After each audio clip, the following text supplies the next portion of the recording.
मुख्य बिंदु। वृद्धि हार्मोन जीएच को सोमैटोट्रोपिन भी कहा जाता है, जो पिट्यूटरी ग्रंथि द्वारा स्रावित होता है। मनुष्यों में वृद्धि, कोशिका विभाजन और पुनर्जनन को उत्तेजित करने में ये महत्वपूर्ण भूमिका निभाता है। पिट्यूटरी ग्रंथि मस्तिष्क के आधार पर हाइपोथैलेमस के ठीक नीचे स्थित होती है। इसे अक्सर मास्टर ग्रंथि कहा जाता है, क्योंकि ये अन्य अंतःस्रावी ग्रंथियों की गतिविधियों को नियंत्रित करती है। वृद्धि हार्मोन का स्राव हाइपोथैलेमस से निकलने वाले हार्मोन के माध्यम से नियंत्रित होता है।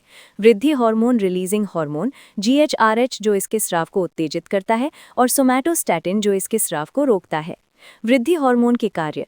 ये बोन और ऊतकों के विकास को बढ़ावा देता है, प्रोटीन संश्लेषण को बढ़ाता है, वसा चयापचय को उत्तेजित करता है और रक्त शर्करा स्तर को बढ़ाता है। वृद्धि हार्मोन की कमी से बच्चों में बौनापन हो सकता है, जबकि अत्यधिक स्राव से बच्चों में विशालकायता तथा वयस्कों में एक्रोमेगाली हो सकती है। अतिरिक्त जानकारी। अन्य ग्रंथियां और उनके कार्य। अग्न्याशय पाचन ग्रंथियों में आता है। ये इंसुलिन और ग्लूकागॉन स्रावित करता है, जो शर्करा चक्र, चयापचय और द्वितीयक यौन विशेषताओं को नियंत्रित करते हैं। वृषण पुरुषों में पाए जाते हैं। ये टेस्टोस्टेरोन का स्राव करते हैं, जो पुरुष प्रजनन अंगों और द्वितीयक यौन विशेषताओं के विकास में महत्वपूर्ण भूमिका निभाता है। थायरॉइड ग्रंथि गले में स्थित है। ये थायरॉक्सिन और ट्राइआयोडोथायरोनिन का स्राव करती है, जो चयापचय, ऊर्जा उत्पादन और विकास को नियंत्रित करती है। पिट्यूटरी ग्रंथि, इसे मास्टर ग्रंथि के रूप में जाना जाता है। ये थायरॉइड अधिवृक्क ग्रंथियों और गोनैड जैसे अन्य ग्रंथियों के स्राव को नियंत्रित करती है। वृद्धि हार्मोन के अलावा ये प्रोलैक्टिन दुग्ध उत्पादन को उत्तेजित करता है, और एड्रिनोकॉर्टिकोट्रोपिक हार्मोन एसीटीएच अधिवृक्क ग्रंथियों को उत्तेजित करता है भी स्रावित करती है।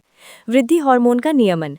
इसका स्राव नींद, व्यायाम और तनाव के दौरान बढ़ जाता है। ये इंसुलिन संवेदनशीलता को कम करता है और ग्लूकोज चयापचय को प्रभावित करता है। चिकित्सीय अनुप्रयोग। सिंथेटिक वृद्धि हार्मोन का उपयोग वृद्धि हार्मोन की कमी और टर्नर सिंड्रोम जैसी कुछ स्थितियों के इलाज के लिए किया जाता है। महत्वपूर्ण बिंदु। वृद्धि हार्मोन से संबंधित विकार। बौनापन बचपन के दौरान अपर्याप्त वृद्धि हार्मोन के कारण होता है। इसके परिणाम स्वरूप छोटे कद और शारीरिक विकास में देरी होती है। विशालकायता बचपन के दौरान अत्यधिक स्राव से असामान्य ऊंचाई और शरीर के अनुपात बढ़ते हैं। एक्रोमेगाली वयस्कों में अत्यधिक स्राव से चेहरे, हाथों और पैरों की हड्डियों की असामान्य वृद्धि होती है। हार्मोन संतुलन स्वस्थ वृद्धि हार्मोन स्राव और ओवरऑल स्वास्थ्य के लिए उचित आहार, व्यायाम और नींद बनाए रखना आवश्यक है।